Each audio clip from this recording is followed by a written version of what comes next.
दोस्तों, इस दुनिया में कोई भी किसी का अपना नहीं है। अगर आपको भी लगता है कि इस दुनिया में सब कोई अपना है तो आप बिल्कुल गलत हो, क्योंकि जब आपको उन लोगों की जरूरत पड़ेगी तो कोई भी साथ नहीं देगा। यह एक कड़वा सच है। आप लोग इसे जितना जल्दी अपने दिमाग में बैठा लो उतना ही आप लोग के लिए अच्छा होगा। तो चलिए इस कहानी के जरिए पता करते हैं कि सच में कोई भी अपना है भी या नहीं। आप लोग इस कहानी में हमारे साथ अंत तक बने रहें, क्योंकि आधा अधूरा ज्ञान विष के समान होता है। तो चलिए बिना समय बर्बाद किए कहानी को शुरू करते हैं। बहुत पुराने समय की बात है। एक गांव में एक दुखी परिवार रहता था। उस परिवार में 7 लड़के और एक लड़की थी। उन 8 के माता पिता जल्दी ही गुजर गए थे, तो बच्चों ने भी जल्दी ही अपनी अपनी जिम्मेदारियां समझ ली थी। शुरू में सबको गुजारा करने में काफी परेशानी हुई थी, लेकिन समय के चलते सब कुछ उन्हें आसान लगने लगा था। अब उन्होंने माँ बाप के बिना जीना सीख लिया था। वह 7 भाई और एक बहन इस गांव में बड़े प्यार से मिलजुल कर रहते थे। दिन निकलते ही 7 भाई शिकार के लिए निकल जाते और बहन सबके लिए खाना पकाती थी और घर के बाकी के दूसरे कामकाज करती थी।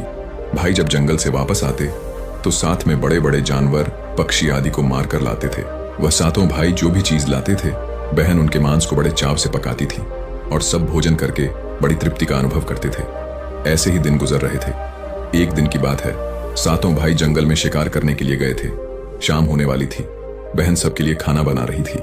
जब वह सब्जी बनाने के लिए उस सब्जी को काट रही थी, तभी चाकू की तेज धार से उसकी एक उंगली कट गई। अब उस कटी हुई उंगली से खून की धारा बहने लगी। अब बहन ने सोचा, यदि मेरे भाइयों ने मेरी कटी हुई उंगली देखी तो मेरे भाई बड़े दुखी हो जाएंगे। इसलिए उसने यह सोचा कि अपने भाइयों को यह बात नहीं बतानी चाहिए और उनसे छिपा कर रखना चाहिए। उसने बहते हुए खून को अपनी ओढ़नी से पोंछना चाहा, किंतु उसने सोचा कि उसके भाई उसकी ओढ़नी में लगे हुए खून के धब्बों को देखेंगे तो मुझसे पूछेंगे। फिर उसने सोचा कि चलो दीवार पर पोंछ देते हैं, लेकिन फिर उसने सोचा कि दीवार पर खून को पोंछना ठीक नहीं रहेगा। उसने सोचा, अगर मेरे भाइयों ने देख लिया कि दीवार पर खून पोंछा हुआ है तो वह मुझसे अवश्य पूछेंगे और फिर मुझे बताना पड़ेगा और वह फिर परेशान हो जाएंगे। फिर बहन बेचैन होकर इधर उधर घूमने लगी, लेकिन उसे कोई ऐसी जगह नहीं मिली जहां उसका बहता हुआ खून उसके भाइयों की नजरों से बच सके। इसलिए उसे कोई उपाय ना मिलने पर उसने उसी सब्जी में जो खाने के लिए बना रही थी, उसी में अपना खून जो था उसे पोंछ दिया। शाम को जब 7 भाई जंगल से वापस आए तो बहन ने भाइयों के लिए खाना परोसा। आज 7 भाइयों को सब्जी बहुत ही स्वादिष्ट लगी। 7 भाई अपनी अपनी उंगलियां चाटते रह गए और अपनी बहन की पाक कला की तारीफ करने लगे। अपनी तारीफ सुनकर बहन भी बहुत खुश हुई। 7 भाई दिन भर के काम करने के कारण थके थे, इसलिए 7 भाई उस दिन जल्दी सो गए। अगली सुबह रोज की तरह वह 7 भाई जंगल को चले गए। जब वह थोड़ी दूर चले तो उन्हें प्यास लग गई। तभी पास की झील में 7 भाइयों ने पानी पिया और वहीं के पास के पेड़ के नीचे जाकर बैठ गए और बातें करने लगे कि रात के भोजन में बहन ने जो सब्जी बनाई थी वह बहुत स्वादिष्ट थी। सभी उसी सब्जी की चर्चा करने लगे। 7 भाइयों ने कहा, इतना स्वादिष्ट खाना तो हमने आज तक नहीं खाया। वह 7 भाई कहते हैं, आज घर चलकर इसके बारे में अपनी बहन से जरूर पूछेंगे और जानकर रहेंगे कि सब्जी में उसने ऐसा क्या मिलाया था जिससे वह सब्जी इतनी स्वादिष्ट बनी थी। शाम को 7 भाई जब घर आए तो दोबारा अपनी बहन की पाक कुशलता की तारीफ करते हुए कहने लगे, हमारी प्यारी बहन, कल रात की सब्जी में तुमने ऐसा क्या मिलाया था? बहन बताना तो नहीं चाहती थी, क्योंकि वह सोच रही थी, अगर उसके भाइयों को पता चला कि उसकी उंगली कट गई है तो मेरे सारे भाई दुखी हो जाएंगे। इसीलिए उसने कहा, कुछ नहीं बड़े भैया, सब जो रोज बनाती हूँ वही बनाया था। तो उसका बड़ा भाई कहने लगा, प्यारी बहन, तुम्हें आज बताना ही पड़ेगा और मैं जानना चाहता हूँ कि हमारी बहन ने इतनी स्वादिष्ट सब्जी कैसे बनाई। बड़ा भाई आगे कहता है, तुम्हें मेरी सौगंध है बहन, तो तुम्हें आज सच्चाई बतानी ही पड़ेगी। बड़े भाई का सब सम्मान करते थे, इसलिए बहन को भी अब सच बोलना पड़ा। उसने धीरे धीरे सारी बात बताते हुए कहा, भैया, मेरी उंगली कट गई थी तो बस इतना सा अपना खून सब्जी में मिला दिया था और ज्यादा कुछ नहीं। मैंने सोचा कि आप लोगों को पता चलेगा तो आप दुखी होंगे, इसलिए मैंने अपने खून को सब्जी में मिला दिया था। यह सुनकर 6 भाइयों ने मन में सोचा, इसके खून की चंद बूंदें इतनी स्वादिष्ट हैं तो इसका मांस कितना स्वादिष्ट होगा। रात के खाने के बाद 7 भाई सोने के लिए चले गए। 7 में फिर इस बात की चर्चा छिड़ गई। बड़ा भाई कहने लगा, अरे भाइयों, खून की कुछ बूंदें हमारी बहन की इतनी स्वादिष्ट हैं तो सोचो उसके शरीर का मांस कितना स्वादिष्ट होगा।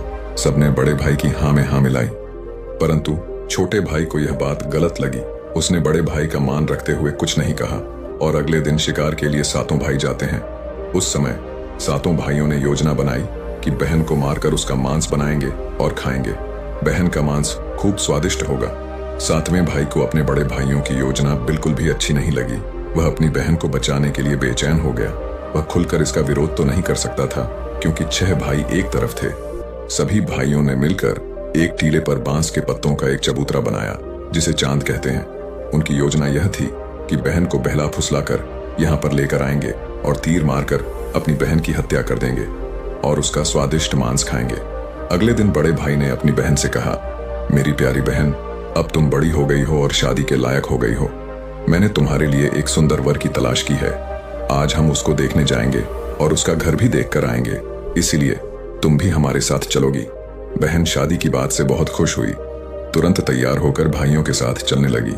चलते चलते जब बहन थक गई तो उसने अपने बड़े भाई से पूछने लगी, भैया मेरा ससुराल अब कितना दूर है?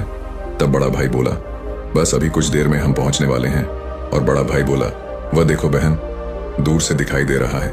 बड़ा भाई उसी टीले पर बने चांद को दिखाते हुए बोला, देखो मेरी प्यारी बहन, तुम्हारा ससुराल जहां तुम राज करेगी। यह सुनकर बहन आनंदित हो उठी। चांद पर पहुंचने के बाद बड़े भाई ने अपने छोटे भाइयों को आदेश दिया, अपनी बहन को एक रस्सी के सहारे से बांस के खंभे से बांध दो। सभी भाई मिलजुल कर जल्दी से बहन को बांधने लगे। बहन ने अपने सभी भाइयों को हत्यारे के रूप में देखकर उसका हृदय हाहाकार करने लगा।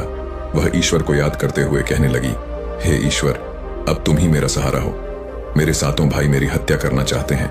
इनमें से एक भी ऐसा नहीं है जिसके दिल में मेरे लिए दया और प्रेम हो। सातवें भाई को बहन की पुकार पर दया आ गई, परंतु 6 भाइयों का विरोध करने का साहस वह नहीं जुटा पाया। बहन को निर्ममता से बांधने के बाद बड़े भाई ने सबको बारी बारी से उस पर प्रहार करने का आदेश दिया। बड़ा भाई सबसे पहले हाथों में धनुष बाण लेकर जब अपनी बहन पर प्रहार करने को आगे बढ़ा, तब बहन भाई के सामने हाथ जोड़कर करुण स्वर में कहने लगी, मारो मारो भैया, छाती में लक्ष्य करके तुम्हारा तीर जंगल को जाएगा। भैया मारो मारो भैया, छाती में लक्ष्य करके। भाई ने कठोरता दिखाते हुए तीर चलाया, परंतु उसका निशाना तो अचूक था, परंतु आज विफल हो गया। उसके बाद अब दूसरा भाई तीर मारने को तैयार हुआ। बहन ने उसके आगे भी हाथ जोड़कर वही करुण रूपी गीत गाया। उसका भी निशाना चूक गया। इसी तरह सभी भाइयों ने बारी बारी से बहन की छाती को लक्ष्य करके तीर मारने की कोशिश की, परंतु बहन हर बार यही गीत दोहरा रही। 6 भाई लक्ष्य भेद करने में असफल रहे। अब 7वें भाई की बारी थी। उस 7वें भाई से 6 भाई कहने लगे, भाई पूरी ताकत से तीर चलाना और बहन को एक बार में मार देना। यदि तुम्हारा निशाना चूक गया तो तुम जिंदा नहीं बचोगे, हम सब तुम्हें मार देंगे। बहन ने छोटे भाई की जान बचाने के लिए अपनी जान न्यौछावर कर दी और अपने छोटे भाई को बचाने का निश्चय किया। वह ईश्वर से प्रार्थना करने लगी, हे ईश्वर, मेरे भाई का तीर मेरी छाती भेदने में सफल हो जाए। वह फिर करुण गीत गाने लगी, मारो मारो भैया, छाती में लक्ष्य करके, भैया छाती में लक्ष्य करके, तेरा तीर मेरी छाती भेद जाए। छोटे भाई ने तीर चलाया। उसका तीर बहन के माथे पर जा लगा। वह दर्द से तड़प उठी। कुछ देर तड़पने के बाद उसके प्राण त्याग दिए। सातों ने मिलकर अपनी बहन का मृतक शरीर नीचे उतारा। 6 भाइयों ने मिलकर बहन के शरीर को छोटे छोटे टुकड़ों में काट डाला। बड़े भाई ने 7वें भाई को जंगल से लकड़ी और पानी लाने का आदेश दिया। छोटा भाई पानी और लकड़ियों के साथ साथ कुछ मछली और केकड़े भी ले आया था। वह अंदर ही अंदर बहुत दुखी था। उसके भाई बहन का मांस बड़े शौक से पका रहे थे। छोटा भाई बहन के मांस के साथ मछली और केकड़े भी पकाने को डाल दिए, जिससे उसने अपने खाने का जुगाड़ कर लिया। चावल और मांस तैयार हो गया। छोटे भाई ने पहले ही अपने बैठने के स्थान पर एक छोटा सा गड्ढा खोद लिया था। उसने अपनी बहन के मांस को चुपके से उस गड्ढे में डाल दिया और मछली और भात खाने लगा। बाकी 6 भाई बहन की हड्डियां चबाने लगे तो छोटा भाई केकड़ा चबाने लगा। जब सबने बहन के शरीर का स्वादिष्ट मांस खाकर अपना पेट भर लिया तो बड़े भाई ने 7वें भाई से कहा कि झूठा साफ कर दो। तब छोटे भाई ने जो बहन की बची कुची हड्डियां और शरीर के अन्य भाग जैसे सर, नाखून, पंजे, इन सबको इकट्ठा करके एक गड्ढे में डाल दिया और ऊपर से मिट्टी से ढक दिया। कुछ समय बाद जहां पर बहन के मांस के टुकड़े डाले गए थे, उस स्थान पर बांस का एक पौधा उग आया था। धीरे धीरे वहां पर बांसों का झुंड बन गया। एक बार एक संत आए और उसी बांस के झुरमुट तले छुपकर मलमूत्र करने लगे। उसी समय आकाशवाणी हुई, संत दुर्गंध आ रही है, संत दुर्गंध आ रही है। बार बार यह आकाशवाणी सुनने के बाद संत ने झटपट उस स्थान को साफ कर दिया। उस संत ने झुरमुट में से एक बांस को काट लिया और अपने साथ ले गए। उस बांस को काटकर संत ने एक बहुत ही सुंदर बांसुरी बनाई और उसे बजाकर दिन भर लोगों के घर जाकर भिक्षा मांगने लगे और बदले में खूब सारा उपदेश देने लगे। एक दिन की बात है, संत भिक्षा मांगने के लिए उसी गांव में चले गए जहां पर उस बहन के सातों भाई रहते थे। जैसे ही वह संत बड़े भाई के द्वार पर गए, जैसे ही संत ने बांसुरी बजाना शुरू किया, उसमें से आवाज आई, यही है दुश्मन सबसे बड़ा, नहीं बाजो रे बांसुरी, बड़े भाई के घर नहीं बाजो रे बांसुरी। बांसुरी आगे बोली, दया प्रेम सब छोड़कर रिश्ते में यही दाग लगाया है, नहीं बाजो रे बांसुरी। इस तरह की करुण आवाज सुनकर बड़े भाई के पसीने छूटने लगे। उसने अपनी पत्नी से कहा कि इस योगी को तुरंत भिक्षा दो और यहाँ से विदा करो। उसकी पत्नी ने वही किया, योगी को तुरंत भिक्षा देकर विदा कर दिया। इसी तरह योगी बाबा बारी बारी से 6 भाइयों के द्वार पर गए। उनके घर जाते ही बांसुरी से स्वयं वही गीत बजने लगा। उन 6 भाइयों ने भी अपनी पत्नी को तुरंत ही कुछ भिक्षा देकर संत को विदा करने को कहा। उन 6 भाइयों के मन में डर समा गया कि कहीं अगर यह संत ज्यादा देर रुका तो पोल खुल जाएगी कि अपनी बहन की हत्या इन्होंने ही की है। अब अंतिम समय 7वें भाई के द्वार पर आया।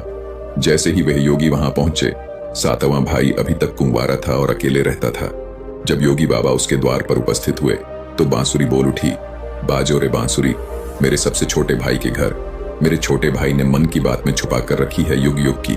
वह बांसुरी बोली, यही है मेरे सबसे प्यारे भाई का घर। योगी की बांसुरी से इतने प्यारे और दिलचस्प गीत बजते सुनकर छोटे भाई ने उन्हें सम्मान के साथ अपने घर में बैठने के लिए स्थान दिया और जलपान से उनका सत्कार किया।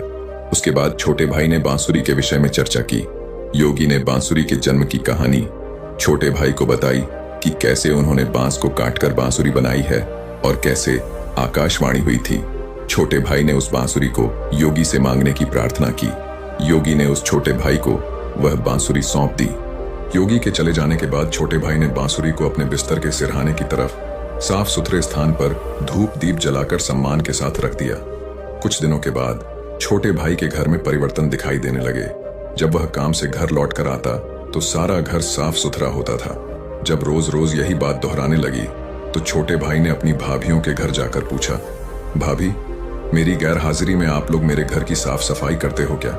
सभी भाभियों ने जवाब दिया, हमें अपने घर के कामकाज से फुर्सत नहीं है, तुम्हारा घर कैसे साफ करेंगे?